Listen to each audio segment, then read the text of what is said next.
Hello guys, today we are going to start with the unit 3 of noble inorganic solids, that is solid electrolytes.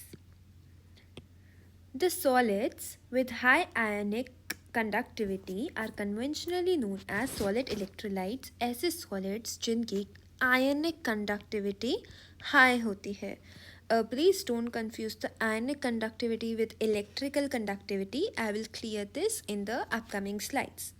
Solids electrolytes are intermediate between normal crystalline structures having fixed atoms or ions arranged regularly and liquid electrolytes which do not have regular structure but do have mobile ions. हमारे जो solid electrolytes होते हैं वो intermediate होते हैं किस किस के? प्रॉपर सॉलिड क्रिस्टलाइन स्ट्रक्चर के एंड लिक्विड इलेक्ट्रोलाइट्स के. Since solid electrolytes exhibit a high ionic conductivity comparable to that of liquid electrolytes, these solids are also called superionic solids or superionic conductors. हमारे जो solid electrolytes होते हैं उनकी जो ionic conductivity होती है वो बहुत high होती है as comparable to liquid electrolytes. इसलिए we call them superionic solids या फिर superionic conductors. The first inorganic solid state electrolytes were discovered in 19th century by a very well-known scientist M. Faraday. That was silver sulfide Ag2S and lead fluoride PbF2. So now why do we have the need of solid electrolytes? हमारे पास liquid electrolytes तो थे ना, use भी करते थे हम, तो हमें solid की क्यों need पड़ी? Why? Exploration of novel materials having the potential to be used in the electrochemical cells such as battery, fuel cell, electrochromic display or electrochemical sensors require a novel electrolyte that can replace conventional liquid based electrolytes. हमें electrochemical cell के लिए कुछ ऐसी चीज़ें चाहिए थी जो liquid electrolyte को replace कर सके. ऐसा क्यों? क्योंकि the conventional liquid-based batteries have inherent disadvantages like spillage, time-consuming, charging-discharging, limited lifetime, restricted working temperature range, etc. ये सारी हमारी disadvantages थी liquid-based electrolytes की, इसलिए we need to switch to solid electrolytes. In this regard, solid electrolytes not only eliminate the above limitations of liquid electrolytes but also come with additional advantages including good electrode-electrolyte contact, non-corrosive, lesser weight making them more portable, freedom over shape, size, etc.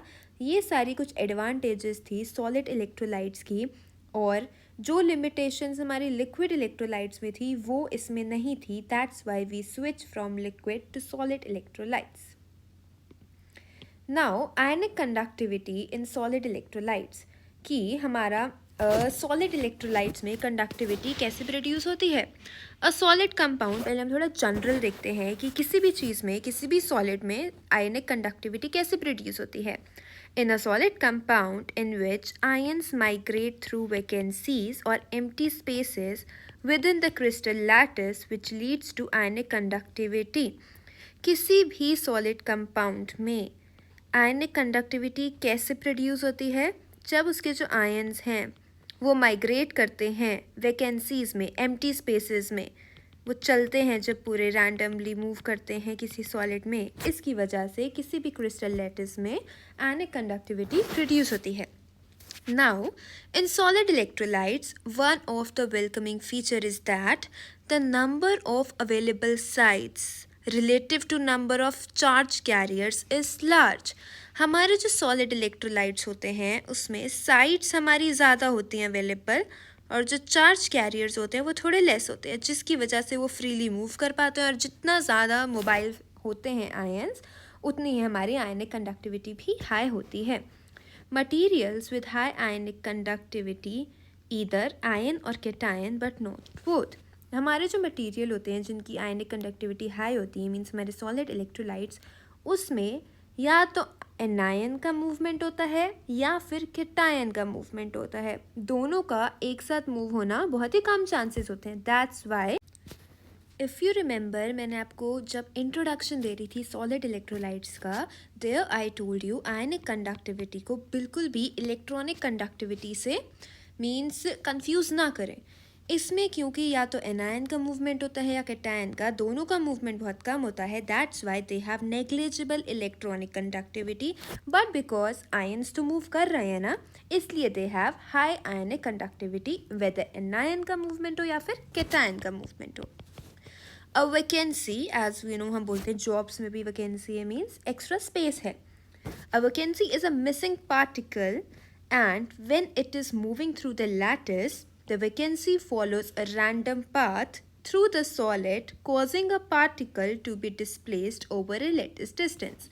हमारा कोई solid है, उसके अंदर vacancy है, वो हमारी randomly move करती है लैटिस में कहीं भी, जिस वजह से जो और पार्टिकल्स हैं वो अपनी पोजीशन से डिस्प्लेस होते हैं, आयनिक कंडक्टिविटी लाइक इंक्रीज होती है। And interstitial is an additional या फिर फॉरेन पार्टिकल को हम इंटरस्टिशियल कहते हैं, present in an ideal crystal. The motion of an interstitial ion to another interstitial site directly without displacing the other atoms in the lattice is called direct interstitial mechanism.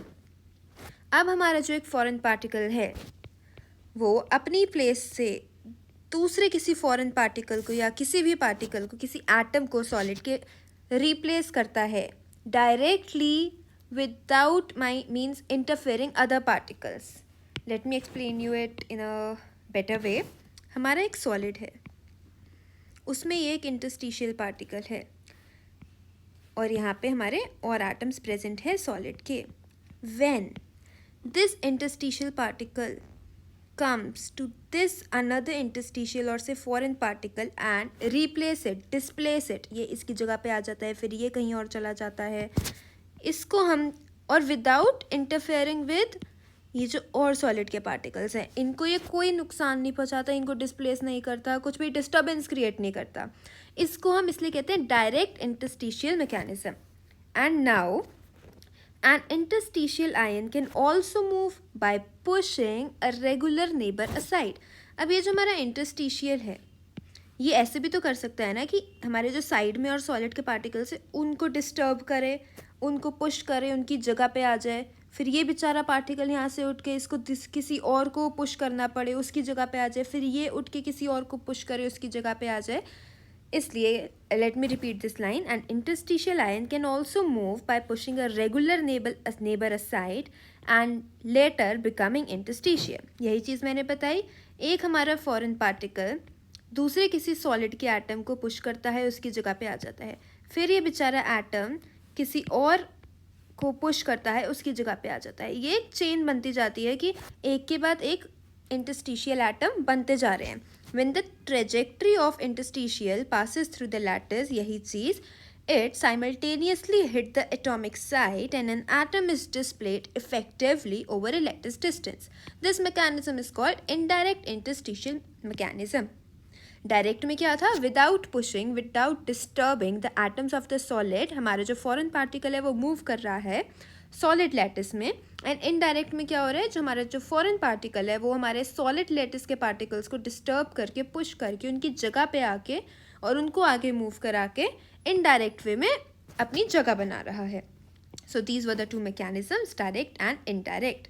ये जो मैंने पूरा आपको बताया इस स्लाइड में, इससे हमें क्या प्रूफ होता है, ionic conductivity in solid electrolytes की कंडक्टिविटी कैसे होती है किसी भी सॉलिड इलेक्ट्रोलाइट में।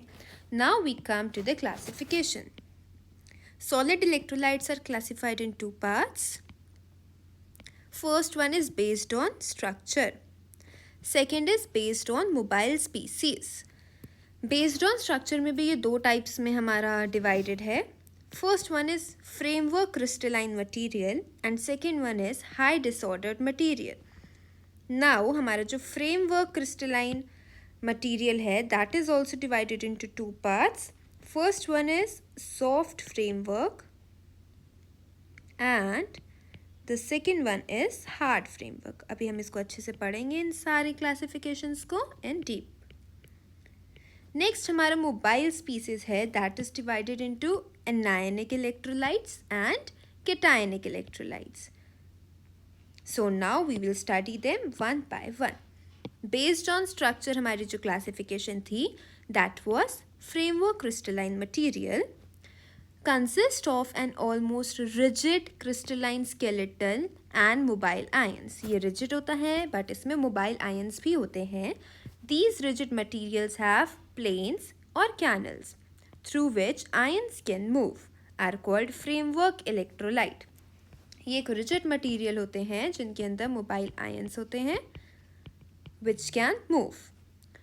अब इसमें हमारे दो हम डिवाइड कर रहे थे soft and hard. In soft framework crystals तो mobile ions are generally polarizable and heavy. जो हमारे मोबाइल आयंस होते हैं that are polarizable and heavy. The binding is largely ionic. इसमें बॉन्ड्स कैसे होते हैं हमारे आयनिक होते हैं. The Debye temperature is low. Examples are CuI, AgI etc. And because they have ionic bonding, अभी हम हार्ड वाला पढ़ेंगे तो उसमें कोवलेंट बॉन्डिंग होती है. That's why we are calling them rigid. इसलिए ये रिजिड होते हैं. In high framework crystals they are usually oxides and are characterised by, ये यूजुअली ऑक्साइड होते हैं.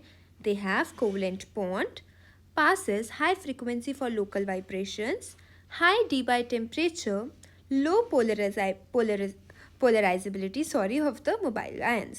इसमें लो होती है एंड हमारा जो सॉफ्ट था उसमें हाई होती है. इसका एग्जाम्पल है beta alumina type compound. Now we comes to the disordered, highly disordered material. In this, they are characterized by their loss of long-range order and exhibit large structural complications. Structural complications क्यों होते हैं इसमें? Okay, let me explain. High disordered material से हमें क्या समझ आ रहा है? ऐसे मटीरियल जिसमें जो हमारे एटम्स प्रेजेंट है वो ऑर्डर में नहीं है, डिसऑर्डर है. Like, if I give you the example, या मैं आपको ड्रॉ करके दिखाऊं. If this is our solid, two solids, एक ऑर्डर बनाएंगे हम, एक डिसऑर्डर्ड बनाएंगे.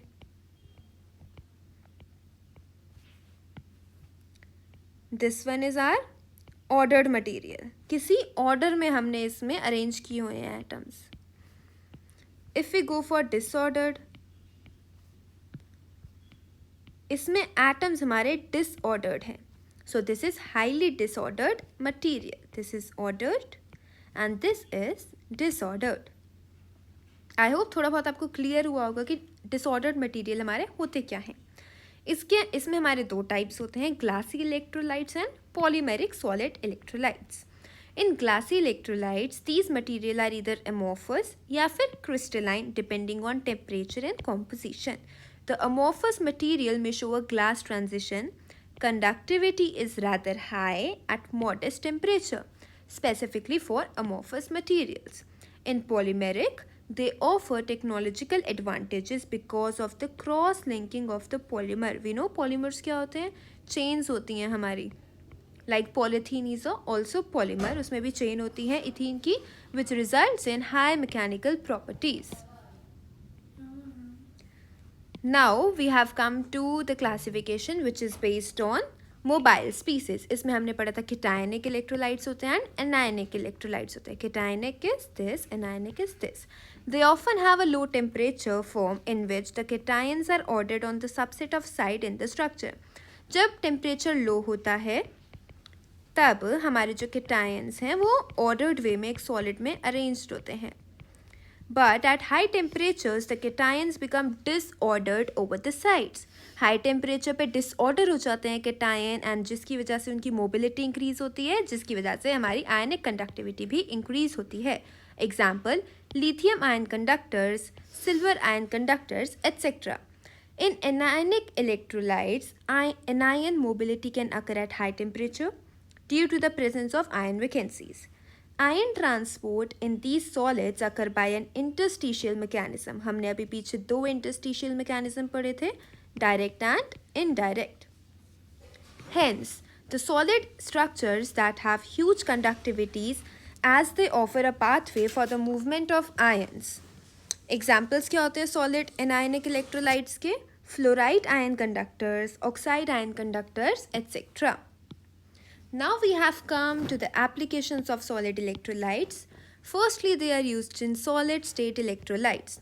which serve as heat resistive separators as well as conductors. Highly beneficial because they are free from leakage, a very good quality. Most of these are passive devices that do not require power sources. Wow. Second application is our fuel cell. What is fuel cell? It converts chemical energy into electrical energy. It also generates electricity with minimum or no pollution. They are not heated engines and therefore not subjected to Carnot cycle. ये heat engines नहीं होते. Carnot cycle हमारी physics में है, ज़्यादा importance नहीं है उसका अभी यहाँ पे. सो हमें बस ये जानना है कि fuel cell is application of solid electrolytes. Next we have sensors. ये तो सबको पता होंगे, हर चीज़ में होते हैं, even are mobile phones, which major physical और chemical changes of on the system under investigation. हमारे जो सेंसर्स होते हैं वो हमें बताते हैं क्या क्या फिजिकल और केमिकल चेंज हो रहे हैं हमारे सिस्टम में. The essential part of sensor is transducers which converts any physical quantity to be measured in term of electrical signals. I hope ये तीनों हमारे जो applications थी solid state electrolytes, fuel cell and sensors आपको clear होगी. So we have come to the end of this topic, solid electrolytes. इसमें हमने सबसे पहले पढ़ा इंट्रोडक्शन, इसकी डेफिनेशन एंड ऑल्सो कि सबसे पहले हमारा जो सॉलिड इलेक्ट्रोलाइट्स था वो कौन कौन सा था. Ag2S which is silver sulfide and PbF2 which is lead fluoride. Then we talked about the ionic conductivity of solid electrolytes कि कैसे आयनिक कंडक्टिविटी होती है. इसमें हमने दो मैकेनिज्म भी पढ़े, direct interstitial mechanism and indirect. I hope ये भी आपको क्लियर होंगे mechanisms. Then we have studied about the classification. Classification में भी हमने अच्छे से देखा कि कैसे क्लासिफाइड है हमारे सॉलिड इलेक्ट्रोलाइट्स. देन हमने एप्लीकेशंस पढ़ी and then in the last हमारा ये टॉपिक कंप्लीट. यही सारी चीज़ें थी सिलेबस में जो हमें पढ़नी थी, हमारे पेपर पॉइंट ऑफ व्यू से भी इम्पॉर्टेंट है. So yes, we wind up today's topic. That's all. Thank you so much.